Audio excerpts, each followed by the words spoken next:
Hey guys, what's going on? Stormwind here, back with another collection video for you.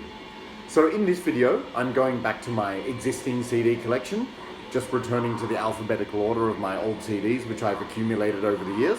So that will continue for a couple of videos, I think. But if you haven't been watching, I last got up to the AVs in the alphabet, so I'm continuing today. And today's video has a particular theme for a couple of reasons. Well, first and foremost, all the releases in this video are black metal, so you'll immediately know if this video is for you or not. But if you subscribe to this channel, you know I talk about that a lot anyway, so it's hopefully appealing. So that's one thing, every release shown today will be black metal. And secondly, this marks a milestone in that my CDs are coming to the end of the A's and they'll be going into the B's. So not that exciting, but just to let you know, I'm not one of those people that has crates and crates of CDs to the point where it's like I have 200 A CDs or something like that. So anyway, that's what we'll be doing. Just before we start, I have a sip of beer actually. Got a 4-day weekend, so thought it's a good opportunity to listen to some metal, make another video for you guys. What I'm listening to, you may have heard, this is an album which needs no introduction, a classic in the genre. This is Transylvanian Hunger, of course, by DARKTHRONE. One of the most influential bands and albums in the genre, I think, so I don't need to say too much right now. I will talk about this in more detail in my future collection videos.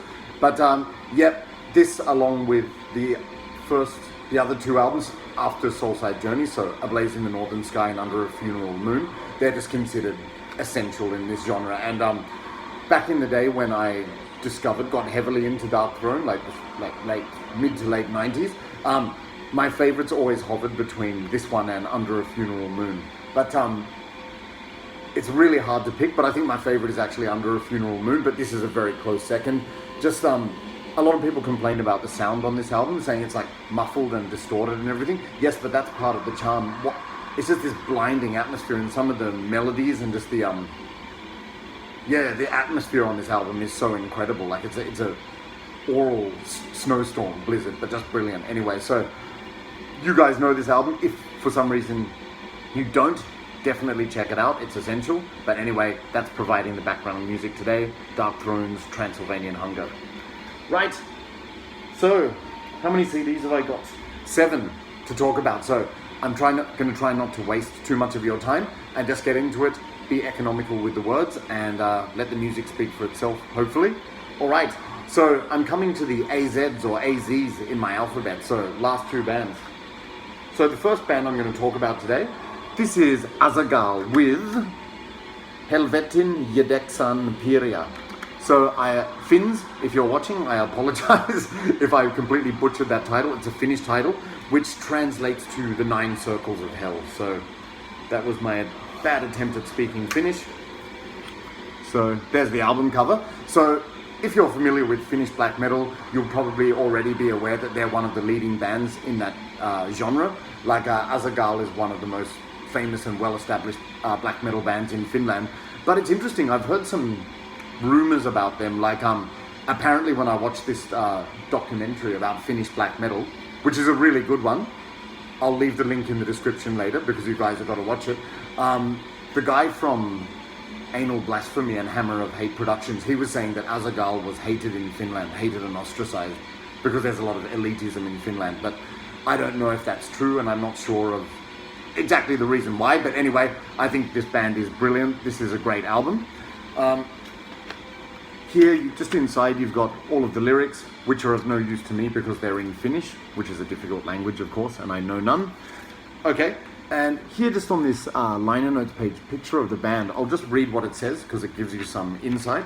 So it says, Helvetin, Yhdeksan, Piiria was the second full-length album recorded in a hot and moldy cellar during summer of 1999. It was also our first CD release since the first album, Mustama, was originally only released as vinyl. Okay, released by Evil Hordes Records from Brazil. It did well in South America, but was barely noticed in Europe. It was a step away from the debut's more mid-tempo and punk-influenced sound to a more brutal and fast style of black metal, lyrically influenced by Dante's Inferno. So that will give you some insight into this. So yeah, actually in that documentary they also mentioned that AZAGHAL is a band which is not that popular in Finland or Europe, but they've in mainland Europe, yes, but not in Scandinavia, I don't think. And yeah, they're very successful in South America. But anyway, I don't pay attention to rumors or factions, I just like the music. But if you haven't heard AZAGHAL, it's hard to pigeonhole them because they're one of those bands where they experiment with a few different sounds from album to album. So like they said, the debut album was mid-tempo and punky. This one is just fast and blistering. So to give you a little bit of insight about it, yeah, how would I describe this? Just warped, super fast, hyper blasting, blistering black metal, which sounds really wicked, twisted, and just insane. Like so incredibly fast guitars. The drumming is like a machine gun, but occasionally they break down with some mid-paced tempos, which sound awesome, like some meaty, chunky riffs. And what else? They also have some like clean and acoustic guitar interludes where it sounds really warped and twisted, like bendy, but it's just a real nutcase sound. It's just like relentless, full of energy, no holds barred. It's amazing. And this album, it's got like 9 tracks, and it just blasts its way through over half an hour. It's just brilliant. So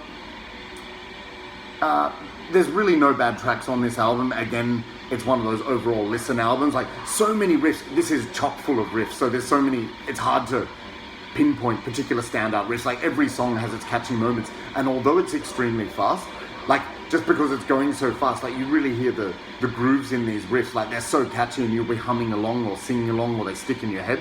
So yeah, just awesome. Really like this album. It's great. So literally all tracks are good, honestly. Some of my favorites are track 4, Transylvania. That's got some really, it's a super fast one, but it's got some bouncy, catchy riffs and some warped acoustic guitars in the middle of the song. Also track 5, which is called Kun Aurinko Kuoli, something like that.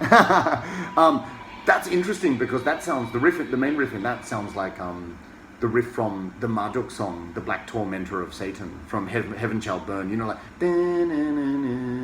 oh, I can't sing it melodically, but yeah, you know, which is an amazing riff. Heaven Shall Burn is a brilliant album. So the main riff sounds like that. And interestingly, the vocals on this album, while they're always grim, like sort of raspy in that typical way, on that particular song, track 5, it's like that Marduk riff, but then the vocals are sort of akin to Cradle of Filth, that really high-pitched shrieky, like, I can't even do it, you know, like when Danny Filth does that really super high shriek. So that's a really interesting combination, like fast, relentless Marduk riffing with Cradle of Filth vocals in that song. Is one of my favorites, actually.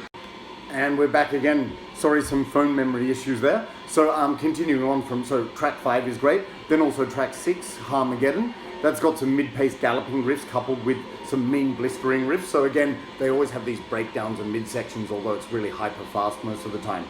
Also, track 8, which is called Koti Unden Aikakandan Alkana. I know I can't pronounce Finnish for shit, but it's quite fun trying. That song sounds like a combination between Behemoth's Hidden in a Fog and Enslaved's Iserda's Droning, those really sort of melancholic, emotional riffs. So yeah, overall, like just a brilliant album. Super fast. It never holds up, apart from occasionally where it breaks down to some mid-paced sections. But the vocals are fantastic. The riffs are really what make this album. And the drumming, it's got that kind of tinny pang, pang, pang sound, but it just suits the raw production of this album so well. So I'd recommend this to people if you like bands such as those really fast, hyper-blasting bands with melody, like Marduk and Enthroned, but also little snippets of other bands. Like, it reminds me, as I said, of Behemoth's Storming Near the Baltic, Sventevith, and also little aspects of Enslaved and Dissection. But overall, those sort of fast, relentless, intense bands like Marduk and Enthroned. So, brilliant album anyway. This is AZAGHAL with Helvetin, Yhdeksan, Piiria. So I probably pronounced it incorrectly for the 3rd time. Okay. Up next, we have another Finnish black metal band, another AZ band actually. This is AZAZEL with The Night of Satanachia. So again, there's some debate over the pronunciation. I'm sure some people say AZAZEL, AZAZEL. But yeah, there's the album cover there. Really like that, very atmospheric. Now this band, They've developed somewhat of an international reputation in an infamous way, maybe. They became infamous for their drunken performance at a recent Steelfest concert where you see them, they're completely hammered on stage. They barely get through their set, and then the guitarist actually falls off the stage, I think, and yeah, it's a pretty bad performance.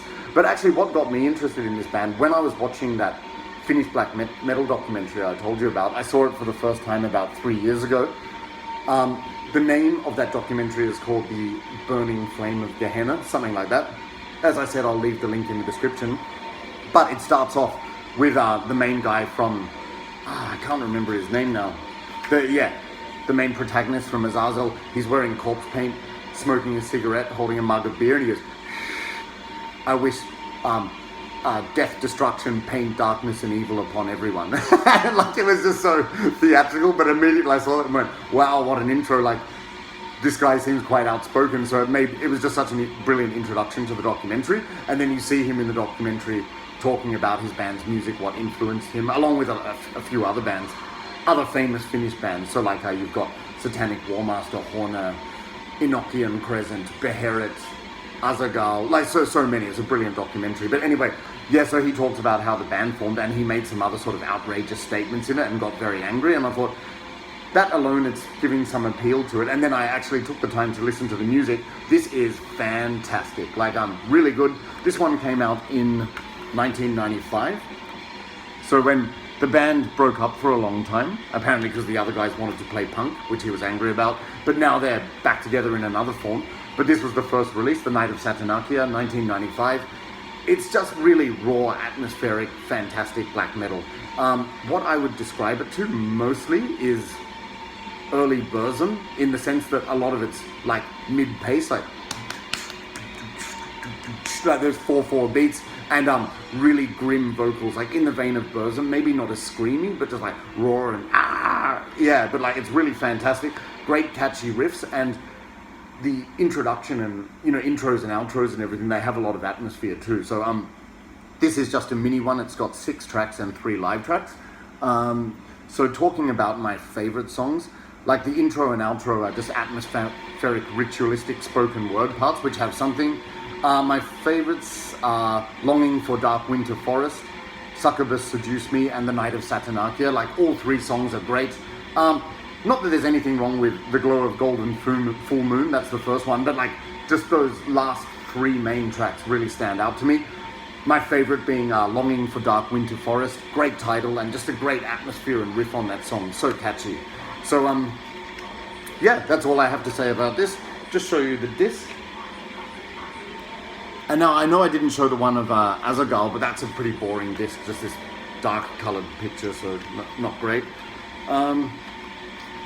Yeah, so if you're a fan of Finnish black metal and you like raw early black metal like Burzum, I would definitely recommend this. A good track to start with is The Night, Longing for Dark Winterforest, because it's just amazing. There's 3 bonus tracks on this, the live tracks, but to me they're a waste of time because the sound quality's bad and you hear all these drunk people shouting in the background. So yeah, I mean, the sound quality's not great, but the actual studio songs are brilliant. So that's AZAZEL with The Night of Satanachia. All right. Right. As usual, enthusiasm leading to thirst. All right. So up next, I've actually got 2 CDs which I've shown before. So if you watch my channel, you may have watched a 2-part series I made called Australian Metal Gems. So this is one band featured in that. If you haven't seen those videos, I'll link them up in the description so you can watch to hear about these next 2 in more detail. In that one, I spoke about them at quite great length, so I'm not going to do that today, but you can refer to the earlier video. Anyway, up next is BALTAK. We're into the B's now, so this is BALTAK with Macedonian Darkness and Evil. So I mentioned in that video, BALTAK is a one-man Macedonian Australian black metal band. It's got kind of a Hellenic atmosphere, like very raw, very aggressive, screamy. It's mostly extremely fast, but they also have some slower parts to like invoke a powerful atmosphere. But the vocals are just so screamed and impassioned, and as I mentioned in that video, I really picture, you know, battle scenes in the Hellenic world, you know, scenes of warfare and just the ancient, the atmosphere of the ancient world in general, which is brilliant because I'm interested in ancient history as well. So there's the titles there, so they're translated phonetically in Macedonian and then to English from Cyrillic, released on Battle God Productions. Picture of Alexander the Great there, which is the main inspiration for the lyrics. And that's it. So in that video I mentioned BALTAK is a very good band, and I think it sounds different to anything I've ever heard, so it's certainly unique. But the only shortcoming I find with this particular band is it's so relentless and so intense that it's hard to get through a whole album because it never lets up. You know, it's always like constant screaming, constant speed, and it's like really wailed shrieks, you know, so like sometimes it can get a bit much, but if you listen to it in small doses, like a few tracks at a time, it's really good. And you must check these tracks out if you get a chance. My favorite tracks are track 2, which is Umiram Sega, and track 4, Metsa Kopfa. So the first of those two is like a mid-paced one with some really atmospheric wailed vocals, and Metsa Kopfa is a slower one but really screamy and just so powerful and heavy, so great. And the track Vampire is good as well as Me Kolat. But yeah, if that sounds like your cup of tea, sort of like blinding and intense black metal with a Hellenic flavor, definitely check this out. Macedonian Australian band. This is BALTAK with Macedonian Darkness and Evil. Okay. So coming up next is another BALTAK album. This was the next one. This one's called Zaginatiot Grad, which is Macedonian for the Lost City. So you can see they're pretty cool atmospheric Hellenic world artwork there. More Hellenic imagery with the titles in Cyrillic this time. And you get quite a detailed booklet talking about the history of ancient Macedonia. The two members there, so BALTAK, what's his name? Gorgoroth, that's his stage name. Not to be confused with the Norwegian band. And the new guitarist Alexander, who brought a more sort of Northern European flavor to the music, which I'll talk about in a moment. Yep, so more history here. And where was it? I forgot to show this last time, but you see there some pretty cool corpse painted pictures of the band. So, and I'll just read the descriptions. It's quite atmospheric. Gorgoroth, war cries of Zeus, axe slaughter, dreams of death, thunder and earthquakes. Alexander, 4 and 6 strings of death. And then it's got this dual photo, Macedonian legions rise. Okay, so another, yeah, there we go. Another Hellenic world coin, or I'm assuming that's Alexander again, the same sun star there. So this album is pretty much more of the same thing, in the same vein of the first album, but as I mentioned, I think the addition of the second member, Alexander, brought some more Northern European metal influences to the band. So on this album you hear hints of bands such as Enthroned, at least in my mind, Enthroned and Dark Funeral, and also Sodom and Creator. And I guess that makes sense because bands like Enthroned were heavily influenced by Creator and Sodom. But yeah, there is a Dark Funeral vibe on some songs as well. So it's just like the first one, but just more varied. And I think the songs are a bit more memorable on this one. So even though the first one's great, this one's just like a step forward, I think. So I actually have to check. You see the song titles here, they've translated them into English this time. So my favorite songs are Goram Vor Organ, which is burning in fire. Vor Borba, which means in battle. Svetski Rat, which means world war. And Zaginatiot Grad, the lost city. So those songs that I mentioned, they're the ones which have more of a Northern European black metal influence or thrash influence. So but it's just a nice blend with that Hellenic sound. So again, the only problem with this album is it can get a bit much to listen to the whole thing. But again, when you're in the right mood or you listen to a few tracks, it really is good. So I'd recommend checking it out if you haven't. That's BALTAK with Zaginatiot Grad. Okay. Oh yeah. This song is awesome. So playing in the background, Transylvanian Hunger, this song, Graven Taken Hyman Sala, track 5. My favorite, along with track 6, which is Ian Hull Med Flesk Ogniod. So track 5 and 6, but atmosphere is just so powerful in this song. That riff, great. Okay. Okay, coming up next we have a classic band, which I probably don't need to talk about too much. I did talk about them in my last vinyl video. So here we go. This is Bathory with Under the Sign of the Black Mark. Again, because of that glare, I'll just take this out. Really cool iconic cover that people know, the goat head demon in the cave. And as usual, Bathory's booklets are pretty minimal, just the lyrics and promoting other albums there. There's the back. So yeah, what's interesting about Bathory is they have so many great albums, so it's hard to really say this one is the essential one or that one is, because quite a few of them are essential. This is definitely one of them. It holds a special meaning to me because the first Bathory song I ever heard back in the day, like in my teens, was Woman of Dark Desires on a tape compilation, and I was really impressed with that sort of like dirty, punky black metal sound with the grim vocals, but then they also incorporated atmosphere with the keyboards, so and a rocking guitar solo. So Woman of Dark Desires was my introduction to Bathory. Great song. This album, basically this is when the band was still playing black metal. Them or him, if it's just Cawthorn or the band, who knows. But yeah, so it started off very primitive, like dirty, motorheady black metal kind of thing, and then it sort of evolved into more mature black metal, maybe, like as in like just the sound and the songwriting improved. But yeah, this is the album when they started experimenting with slower paces. It's mid-pace, but definitely it's all pure black metal in terms of the vocals, the guitars and everything. So really, really good album, and it features some of the band's most classic songs. So again, no bad tracks, you guys know it, but just for the record, my favorite 4 tracks are all lumped in the middle. Woman of Dark Desires, which I just mentioned, Call from the Grave with that mid-paced riff, and just that riff, it's so simple yet so emotive and powerful. It's fantastic. Also Equimanthorn, just brilliant, like really catchy chorus, catchy pre-chorus and riff. And you know when that line where he says, I raise my face to eternal skies and praise my elders gods, Equimanthorn hear my hails. It's just fantastic. I just love that shit.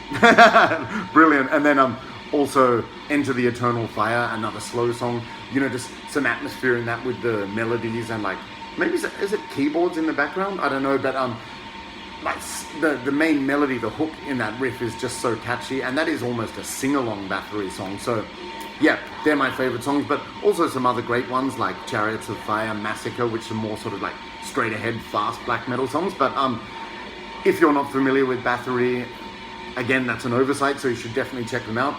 This is one of their many brilliant albums, so I would recommend this if you want to get some essential Bathory. That's Under the Sign of the Black Mark. Alright, and up next I have another Bathory album. Okay. This one is Bloodfire Death, which came out in '88. So this was the one that came out just before Hammerheart. And remember in my last video I mentioned that in my opinion Hammerheart was the first Viking metal album ever. A lot of people argue that this one is. You can sort of see from the imagery there, that's from Norse mythology. And a lot of the songs, the lyrics are referring to that pagan Viking era as well. But I think musically, for the most part, it's still black metal. Although they incorporate some other aspects, like which was new for the time, like acoustic guitars and some keyboards and everything. But like, yeah, like you compare this one to Hammerheart, I think Hammerheart is the definitive Viking one. Like this is the one where it's sort of veering in that direction, if you like. But again, just another classic, brilliant Bathory album.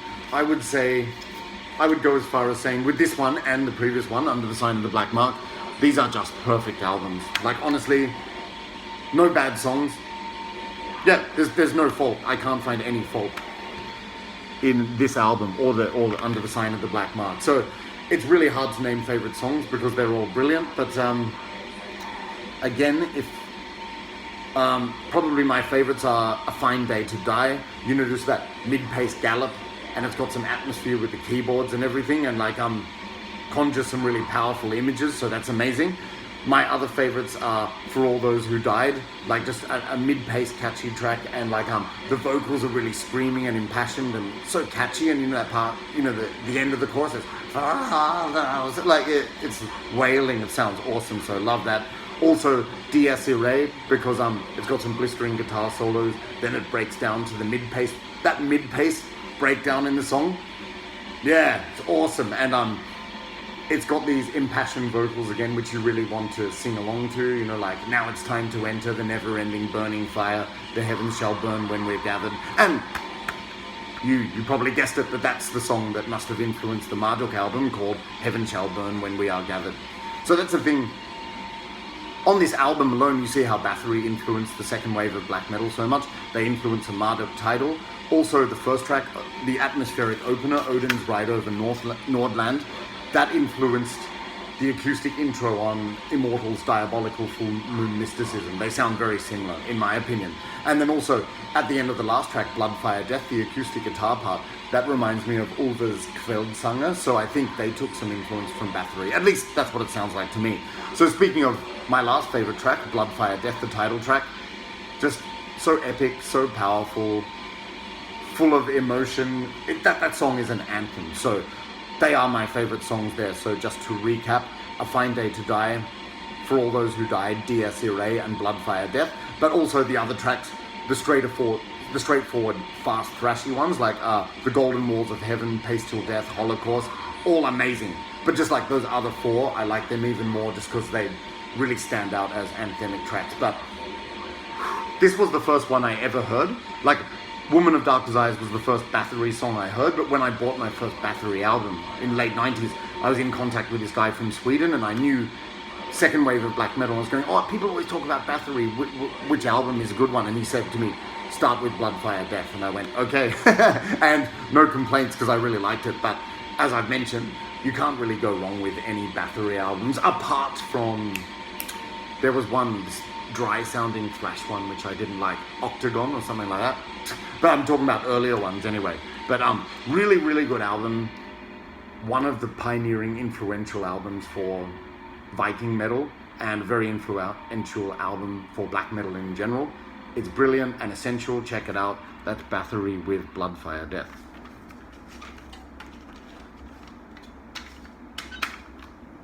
Okay. Hey, what's going on? There we go. All right, and thirsty work and long weekend, so cheers. Here's to you. Heineken today. All right, and the last one I'm going to talk about, another classic band and album. This is Behemoth with Sventevith, Storming Near the Baltic.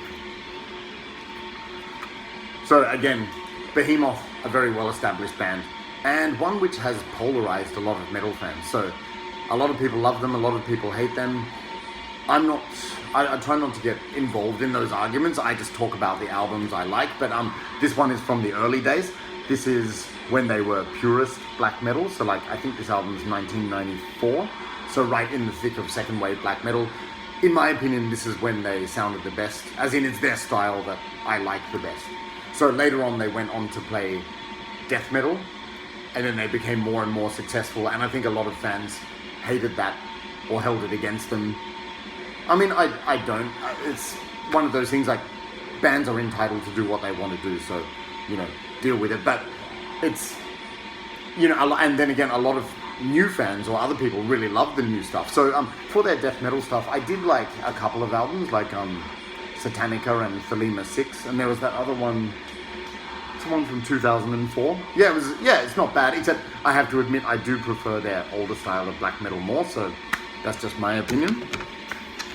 But oh yeah, so you've got some lyrics here. Nice picture of a Transylvanian castle. Some more lyrics.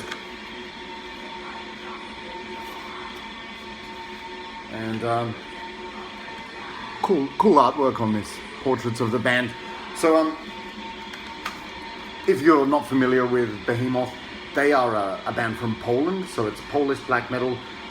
What I like about this album, and the black metal albums of this band in general, is they sounded a bit different to the Scandinavian bands. It's got a real sort of Eastern European sound. So of course there's similarities with common black metal, like it's raw, it's harsh, it's cold, it's got those great melodies and everything, it's got keyboards and acoustic guitars, but just the overall atmosphere is very Eastern European, I find. So, that's basically, how would I describe the production? It's very raw, the drumming is tinny, like muffled in the background. But what makes up for it are the riffs, because the melodies of the riffs stand out so much. They have some dim, atmospheric keyboards in the background, grim vocals, so it creates this very sort of dark, raw atmosphere.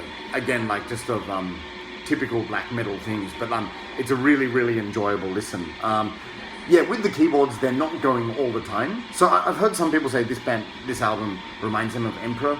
Doesn't really sound like that to me. Maybe a little bit, but the keyboards aren't going all the time. And in the keyboards in Emperor's Nightside Eclipse, they sound like Orff's Carmina Burana, like very classical operatic, whereas this one, it's more sort of like keyboardy in general.